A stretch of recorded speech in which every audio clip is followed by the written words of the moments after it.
Sepanjang Tribunama tidak punya, di kota juga banyak korban, tapi tidak punya seperti yang Rado punya. Iya. Ini khusus Rado nih. Khusus Rado. Kampung Rado. Kampung Rado punya. Berarti selain ini yang di kota juga ada. Di kota.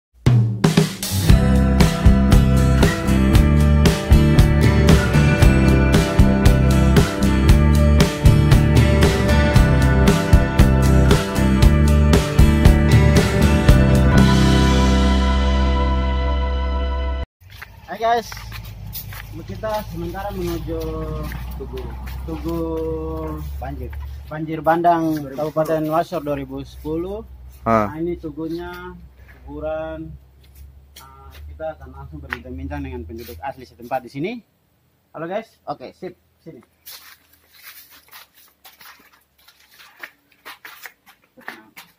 Ya mungkin Bapak bisa jelaskan begitu. Oke, sebelumnya perkenalan dulu, nama saya Natang Rumbewas, penduduk asli Kampung Rado.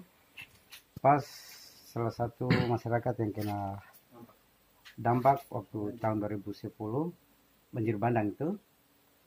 Posisi saya pas berhadapan dengan tugu yang ada di depan saya. Maka itu saya berterima kasih sekali untuk teman-teman saya yang sedang mengambil gambar di sini. Tidak kebetulan sajak teman-teman ke sini untuk mau lewat sambil singgah sebentar untuk melihat nama-nama korban yang tercacar terterai di depan batu yang sedang terbawa oleh banjir ini. Ini batu ini di balik gunung Senanjung Gunung Woniboi. Dia hanyut sampai sini. Hanya sampai di sini. Eksa datang dikasih berdiri, gale baru kasih berdiri, masih panjang ke bawah, langsung dipesang nama papang ini, langsung terpapar sini untuk jadi kisah yang tidak dilupakan ya, seperti begitu. Jadi ini monumen ini mengenang untuk orang-orang yang hilang meninggal pada saat banjir itu ya? Banjir bandang tahun 2010. Ini yang keluarga yang hilang sampai yang tidak dapat itu semua terpapar di bawah. Sangat sedih juga kalau ketemu cerita ini tuh, sedih juga. Saya juga korban yang lebih. Tugu Peringatan Banjir Bandang 4 Oktober 2010 didirikan pada tanggal 26 September 2011.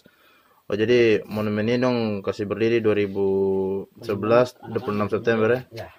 1 tahun kemudian. 14, 17, 18, 20, 25. Sepanjang Tribunama tidak punya, di kota juga banyak korban, tapi tidak punya seperti yang Rado punya. Iya. Ini khusus Rado nih. Khusus Rado. Kampung Rado. Kampung Rado punya. Berarti selain ini yang di kota juga ada. Di kota saya punya korban ada. Korban di situ juga. Tapi tidak punya seperti yang Rado punya. Seperti yang di Rado. Batu-batu yang di taman kota itu kan batu-batu bekas banjir. Setelah banjir, SBY turun, makanya di Kali Anggris di atas itu, Sanduai di atas juga ada batu SBY. Waktu pas selesai banjir panas, SBY turun. SBY berdiri di atas batu, langsung kasih nama batu itu batu SBY. Di jembatan ini kita ada batu besar yang terapuk di tengah kali itu, kita kasih nama batu SBY. Waktu itu kan Bapak masih aktif. Masuk presiden. Waktu masih presiden Bapak SBY. Susilo Bambang tuh. Jadi ini daftar nama-nama sekitar 51 orang ini khusus di Kampung Rado. Kampung Rado saja. Turun dari jiwa dari Kampung Rado. Sebagian jiwa dari Kampung Rado nih. Siapa tidak menginginkan? Betul. Sedangkan di yang tempat lain juga ada. Itu ada. Tapi dong tidak seperti. Kebanyakan tuh di jembatan Sandoy yang tadi lapangan kemarin. Jembatan besar kali besar itu. Ada tak geser sedikit kira. Betul. Banyak korban sih, tapi tidak seperti Kampung Rado. Jadi Bapak kalau saya lihat dari daftar nama-nama nih, hampir kebanyakan yang meninggal ini anak-anak, kemudian ada pemuda-pemuda yang paling banyak daripada usia 50-an ke atas. Berarti ini sudah mau mengenang 10 tahun ya? Sudah mau 10 tahun. Beberapa 2 bulan lagi. 2 bulan lagi. Ya. 2 bulan lagi sudah masuk 10 tahun. Agustus, September, Oktober. Itu masuk. Cerita ini sangat Cerita yang bekas tidak bisa dilupakan. tidak dilupakan seperti begitu kakak. Itu saja orang yang asli Papua saya kan tidak bisa lupa. Kenapa tadi saya katakan di kelas saya bilang, apa kuburan anak kecil kuburan itu orang bilang kenapa tidak kemarin kasih bangun anak kecil punya usaha bangunan ini tegak seperti biasa. Saya bilang tidak. Coba itu hasil dari 2010 kenang-kenangan. Kamu punya mau permanen apapun, saya punya tetap miring karena musibah seperti ini tidak semuanya. Sekali-sekali. Jadi kenang-kenangan tahun 2010 supaya saya datang bilang. Jadi ada kisah deh. Kisah. Ya, jadi terjadi pada tanggal 4 Oktober 2010. tahun 2010. Tepat hari Senin. Tepat hari Senin. Ya. Itu Bapak kalau kira-kira jamnya itu sekitar jam berapa? Sekitarnya jam Subuh, jam ya? 8. Kalau seandainya malam hari semua kampung ini habis. Ya, karena dia bilang yang dari Raise sana, yang dari Wondiboy dia bilang dari sana di Luan baru dia turun ke sini. Iya. Jadi Wondiboy itu bukan ceritanya, Wondiboy itu tahun-tahun mungkin baru dapat berapa setelah banjir tahun 2010. Wondiboy itu kemudian lewat berapa tahun baru banjir Wondiboy turun tuh, itu baru Wondiboy lagi dapat. Nah, ya tidak serentak. Wondiboy itu cuma lewat berapa tahun baru Wondiboy turun lagi. Wondiboy lagi.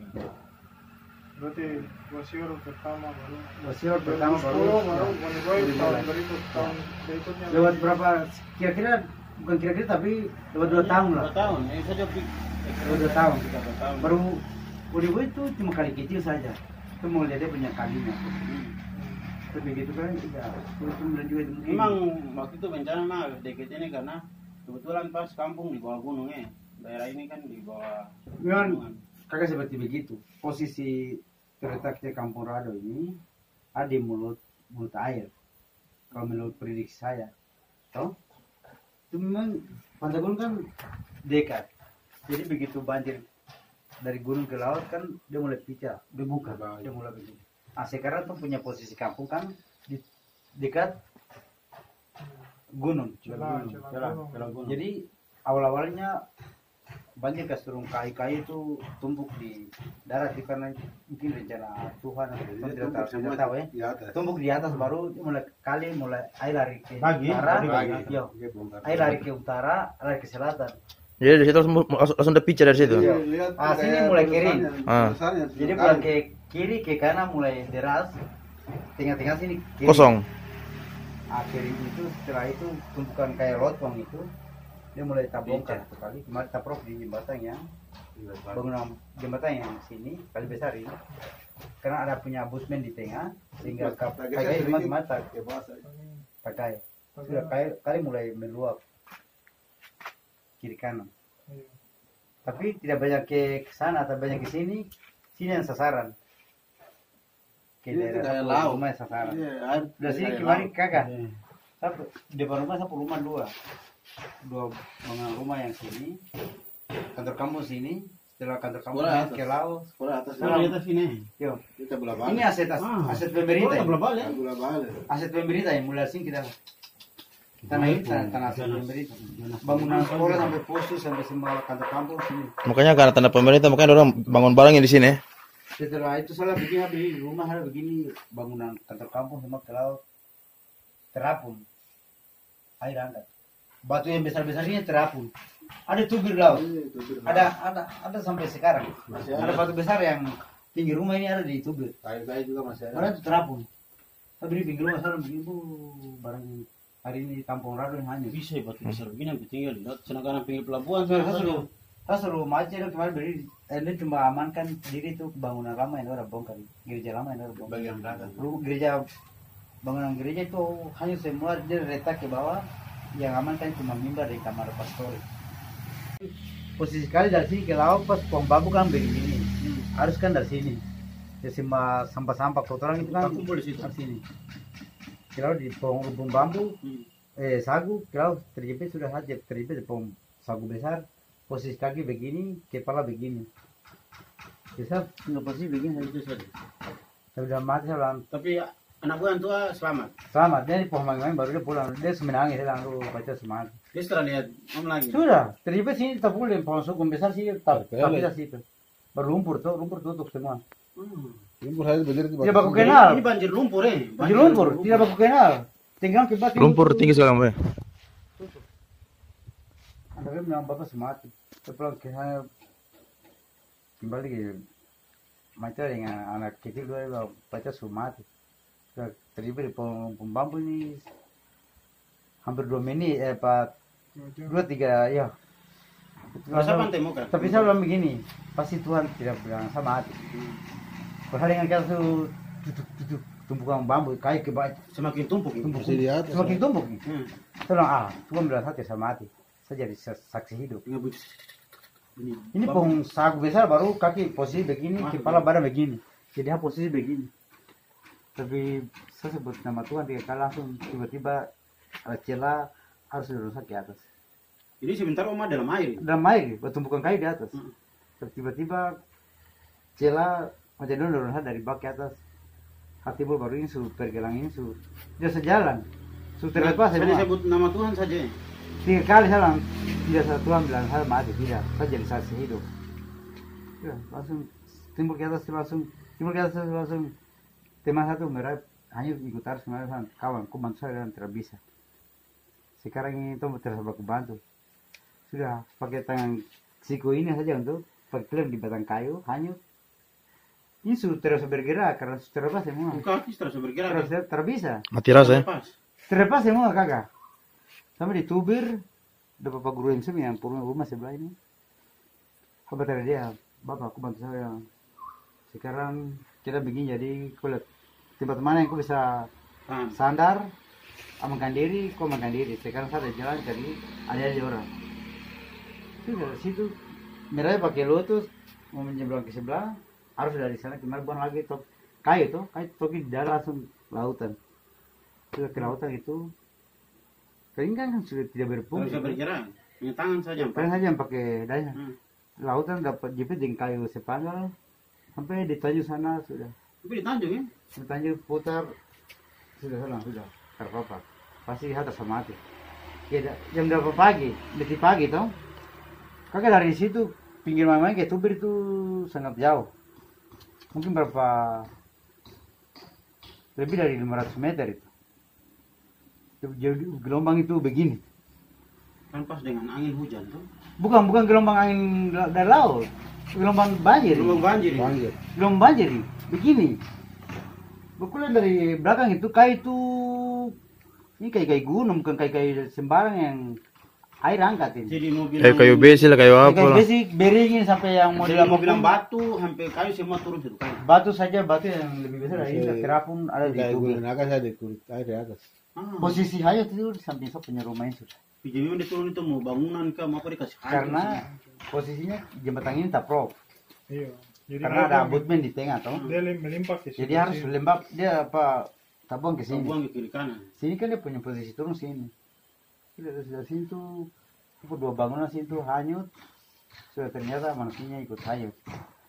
Sampai hidup sampai saatnya bilang orang masyarakat di Kampung Rado cerita saya bilang saya menjadi saksi hidup. Kenapa saya bisa mati tapi tidak bisa? Saya tergelang ini paha dengan badannya terlepas. Saya tidak mati. Terus itu ikut ibadah masal dari semua kabupaten ini Teluki. Malamnya jam 8 malam semua ibadah di gereja yang terbongkar ini. Ibadah rantai toh. Om dua ini yang tadi ada tuh dulu sama itu tuan jaksa. Tapi waktu itu aktif masih majelis toh. Tuan jaksa kawan. Kita sih ibadah rantai sudah. Majelis semua diundang ada datang mau ibadah rantai di lalu jadi kau ikut. Sudah naik itu pakai bambu baru jalan kakayawan mungkin pernah lihat kakak pengetahuan maka di jalan tuh pincang begini. Ya jalan tuh pakai bambu pada jalan begini. Setelah banjir ibadah rantai selesai terus dari bangunan pulang ke jembatan besar langsung jalan seperti begini. Jalan normal ya. Jadi dari pantai kira tuh jalan begini. Iya. Setelah sampai selesai pulang sampai di jembatan besar begini. Jalan normal begini. Saya lepas bambu yang saya tongkat sabun akan sekarang sama adik laki-laki yang ngomong. Mujizat besar yang terjadi. Luar biasa persatuan itu. Sampai sekarang sampai ada saya saksi hidup. Korban paling utama itu saya. Kalau saya mati, bisa mati kah? Tidak tahu juga. Tapi ada rencana Tuhan. Yang semua mati. Dari Om ikut kegiatan rohani itu doa berantai, ibadah berantai, itu langsung memberikan kesembuhan bahwa saksi bahwa Tuhan memang masih. Kita masih pakai buat jadi saksi hidup. Bisa ceritakan waktu. Biar cerita sampai tuh di sini tuh bisa. Sampai siapapun dia, sampai tom beranak tom anak-anak tuh masih ingat. Iya. Musibah waktu banjir tahun 2010 tuh bisa cerita. Begini. Yang tua-tua udah mati tuh masih bisa cerita untuk anak orang. Don rekam pun tulis kelanjutan di Rado di Undama itu musibah yang terjadi di kampung Teluk Undama itu banjir bandang yang luar biasa ya.